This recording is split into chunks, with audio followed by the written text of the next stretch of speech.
नमस्कार, खबरें अब तक में आपका स्वागत है। मैं हूं आपके साथ पवन शर्मा। खबरें अब तक में आज बात होगी महाकुंभ के अंतिम स्नान और यादगार लम्हों की, देश में बढ़ते मोटापे की समस्या और अर्थव्यवस्था से उसके कनेक्शन की, और दिल्ली में एक बार फिर खुली आम आदमी पार्टी की खोल की। इन तमाम मुद्दों पर बात होगी विस्तार से, लेकिन इससे पहले आइए नजर डालते हैं इस वक्त की हेडलाइंस पर। महाकुंभ में आज शाम 4 बजे तक 1.32 करोड़ श्रद्धालुओं ने लगाई संगम में डुबकी। बिहार में नीतीश मंत्रिमंडल में भारतीय जनता पार्टी की संख्या बढ़ी, 7 विधायकों ने ली मंत्री पद की शपथ। मार्च में ढाका दौरे पर जाएंगे UN secretary general Antonio Guterres.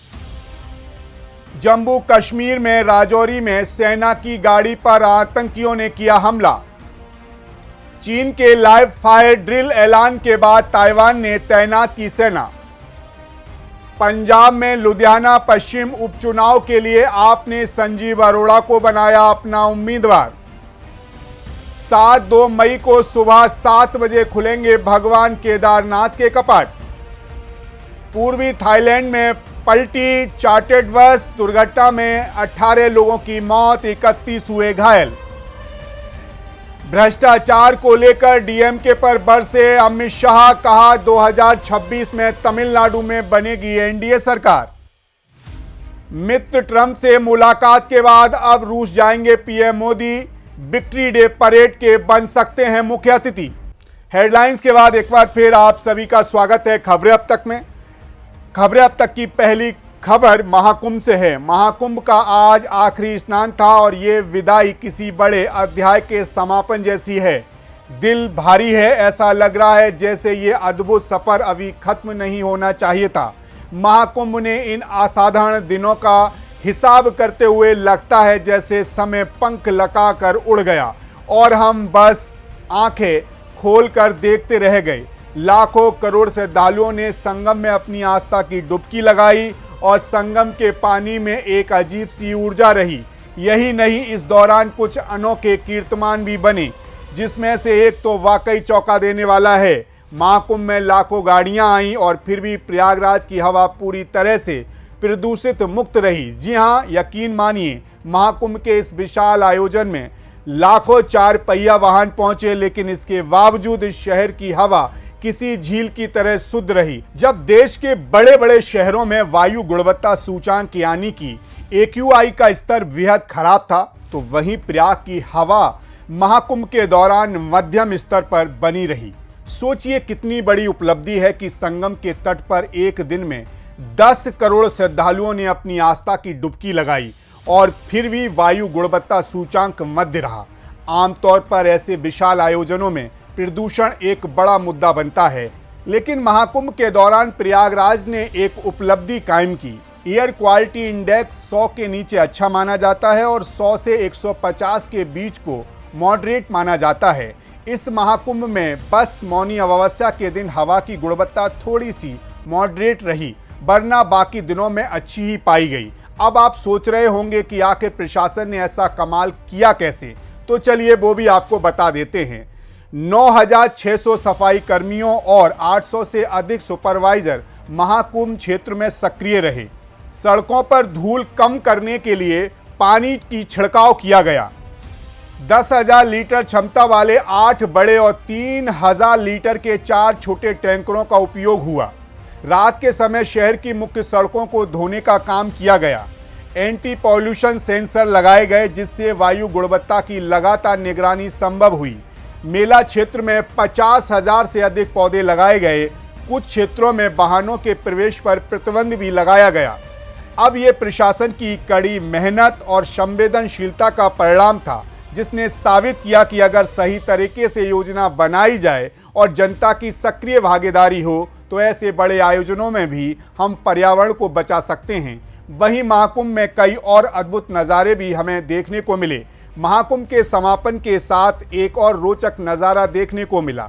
वैसे तो संगम में डुबकी लगाने बहुत सी सेलिब्रिटी पहुंचे, नेता पहुंचे, मंत्री पहुंचे, लेकिन समाजवादी पार्टी के संस्थापक मुलायम सिंह यादव की बहू और भारतीय जनता पार्टी की नेता अपर्णा यादव महाकुंभ पहुंची। तो उन्होंने आयोजन में 4 चांद लगा दिए। उन्होंने एक सांस्कृतिक कार्यक्रम में हिस्सा लिया जिसमें उन्होंने भगवान शिव को समर्पित भजन गाया। भजन सुनते ही हर किसी की आत्मा एक अद्भुत शांति से भर गई। आप भी सुनिए इस भजन के कुछ अंश।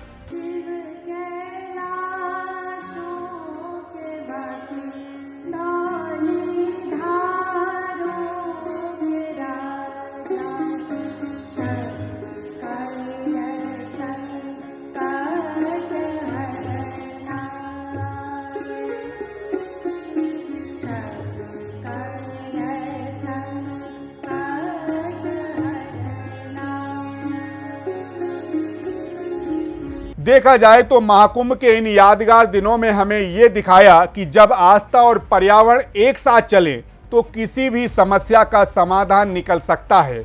वहीं आस्था का ऐसा सैलाब जब उमड़ता है तो सनातनियों की दिव्यता का नज़ारा आकाश भी देखता है। ये कहना अब गलत नहीं होगा कि ये अद्भुत आयोजन हम सभी के दिलों में हमेशा सजीव रहेगा, जैसे एक सपना जो हर बार जब याद करें तो उसी आनंद में डूब जाएंगे।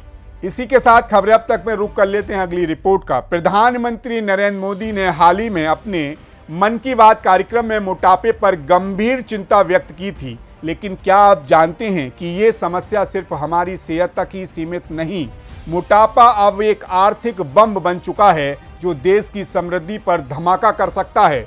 2019 में भारत में मोटापे का आर्थिक बोझ लगभग 28 अरब डॉलर यानी भारत की जीडीपी का 1% था, और अगर यही हाल रहा तो इस साल ये आंकड़ा बढ़कर 81.53 अरब डॉलर यानी कि जीडीपी का 2% हो सकता है। सोचिए, साल 2060 तक मोटापे से भारत की अर्थव्यवस्था को 838.6 अरब डॉलर का नुकसान हो सकता है। ये जीडीपी का 3% होगा। जी हां, आप सही सुन रहे हैं। आपका वजन आपके स्वास्थ्य पर ही नहीं, देश की आर्थिक सेहत पर भी भारी पड़ सकता है। अब ऐसे में हम बुनियादी तौर पर नहीं कह सकते, हमारे पास इसके आंकड़े हैं। हाल ही के आर्थिक सर्वेक्षण 2023-24 में एक चौंकाने वाली चेतावनी दी गई थी कि अगर भारतीय फिट नहीं रहते हैं तो हम अपने युवाओं की प्रतिभा का फायदा नहीं उठा पाएंगे, यानी कि अगर हम स्वास्थ्य सही नहीं रख सकते तो देश का विकास कैसे होगा। इस सर्वे में मोटापे को एक प्रमुख स्वास्थ्य चुनौती के रूप में पहचाना गया था। आंकड़े बताते हैं कि भारत के पुरुषों में मोटापे का प्रतिशत अब 22.9% हो गया है, जो पहले 18.9% था। महिलाओं में यह आंकड़ा 20.6% से बढ़कर 24% हो गया है। आर्थिक सर्वेक्षण 2024-25 ने अल्ट्रा प्रोसेस्ड फूड पर गंभीर चिंता जताई थी। हमें चीनी, नमक और अनहेल्दी फैट पर कड़े नियम बनाने की आवश्यकता है। हर साल हम अधिक से अधिक जंक फूड की ओर बढ़ रहे हैं और इसके कारण हमारा वजन बढ़ रहा है, साथ ही देश की अर्थव्यवस्था पर भारी दबाव बन रहा है। इसीलिए पीएम मोदी ने इसे गंभीर मुद्दा बताया और लोगों से कम तेल का इस्तेमाल करने की अपील भी की। उन्होंने कहा कि खाने के तेल में 10% लाएं। इसके पीछे के आंकड़े जानकर भी आप चौंक जाएंगे। साल 2024 की नीति आयोग की रिपोर्ट के मुताबिक भारत में पिछले कुछ सालों में कुकिंग ऑयल का इस्तेमाल बढ़ा है।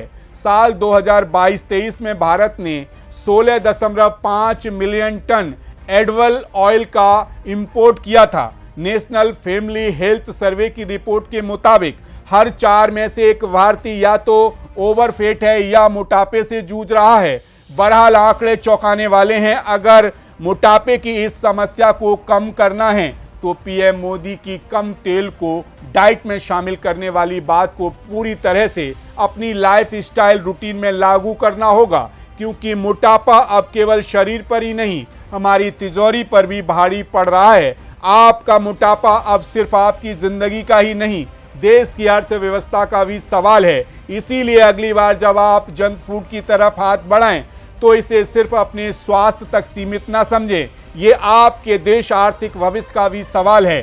फिलहाल इसी के साथ खबरें अब तक में रुक करते हैं अगली रिपोर्ट्स की ओर।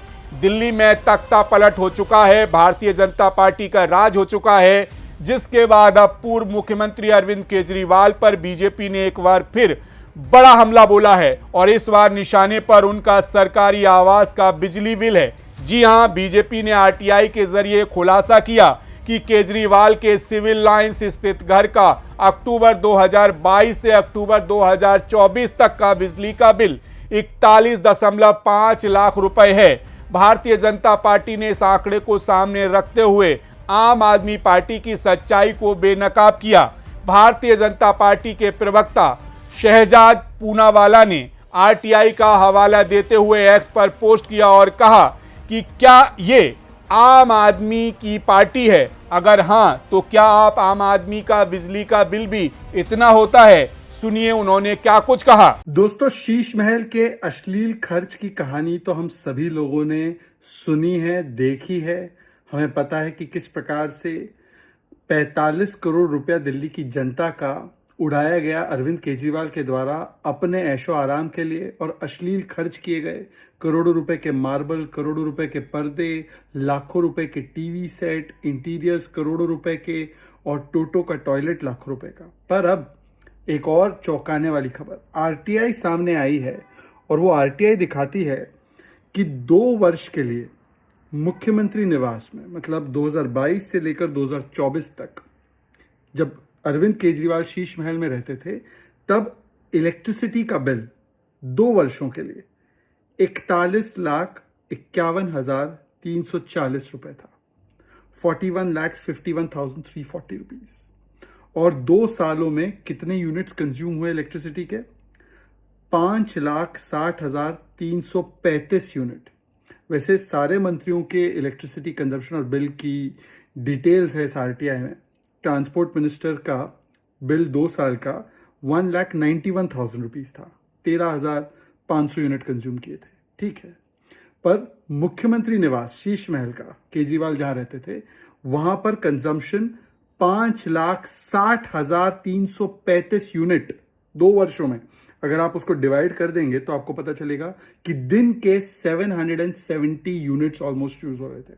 770 यूनिट्स। एक आम परिवार जो होता है ना, वो लगभग 250 या 300 यूनिट मैक्सिमम एक महीने में यूज करता है। अब आप 777 यूनिट्स पर डे अगर खर्च हो रहा है, आप ये 41 लाख का फिगर जो उसको 2 वर्ष से डिवाइड कर दीजिए उतने दिनों से, तो आपको पता चलेगा कि इलेक्ट्रिसिटी का जो बिल है per day 5,700 rupees per day. महीने का नहीं, महीने में अगर इतना बिल आ जाए तो हम लोगों को लगता है महंगा है। सीएम के निवास का जब अरविंद केजरीवाल रह रहे थे, per day electricity cost 5,700 rupees. मतलब आप सोचिए, न केवल अश्लील खर्च उन चीज़ों को बिठाने के लिए, पर अश्लील खर्च बिजली के लिए भी किया गया। कितनी बिजली कंज्यूम की गई, आप समझ सकते हैं कि कितने एसीज नॉन स्टॉप वर्क कर रहे थे इस प्रकार का बिल आने के लिए। और ये वही अरविंद केजरीवाल है जिसने करोड़ों रुपए दिल्ली की जनता के बर्बाद किए अपने ऐशो आराम के लिए। जो वैगन आर में घूमते थे, 1.5 करोड़ की गाड़ी ले ली, वो भी आरटीआई सामने आई। पर यह है अश्लील खर्च जो किया गया। तो ये शीश महल की जो कहानी है, दरअसल ये कहानी घर के रेनोवेशन की नहीं, ये मानसिकता के रेनोवेशन की है। कि कैसे जो लोग स्वराज बोलते थे शराब पे, अन्ना अन्ना बोलते थे लालू लालू करने लगे, तिहाड़ में लोगों को भेजेंगे भ्रष्टाचार के लिए, खुद तिहाड़ से सरकार चलाने लगे। और जिन लोगों ने अश्लील खर्च किया, जिसके चलते लोगों ने उनको बाहर का रास्ता दिखाया, प्रतिदिन इलेक्ट्रिसिटी का बिल इनका था 5,700 रुपए। 770 यूनिट्स पर डे कंजम्पशन। एक आम परिवार 250 यूनिट करता है कंज्यूम एक महीने में। ये थे अरविंद केजरीवाल, नॉट सो आम आदमी। जी हां, एकदम सही सुन रहे हैं आप। 41.5 लाख रुपए का बिजली का बिल। अब कुछ सवाल तो केजरीवाल पर जरूर खड़े होंगे, क्योंकि वो खुद को आम आदमी ही बताते आए हैं। 41.5 लाख रुपए का अगर हिसाब लगाएं तो यानी कि प्रतिदिन 770 यूनिट बिजली, इसका मतलब रोजाना 5,700 रुपए का बिल और लगभग 770 यूनिट बिजली की खपत। सवाल उठता है कि क्या आम आदमी के घर में भी ऐसा हो सकता है? एक सामान्य व्यक्ति तो महीने में 250 से 300 यूनिट बिजली ही खर्च करता है।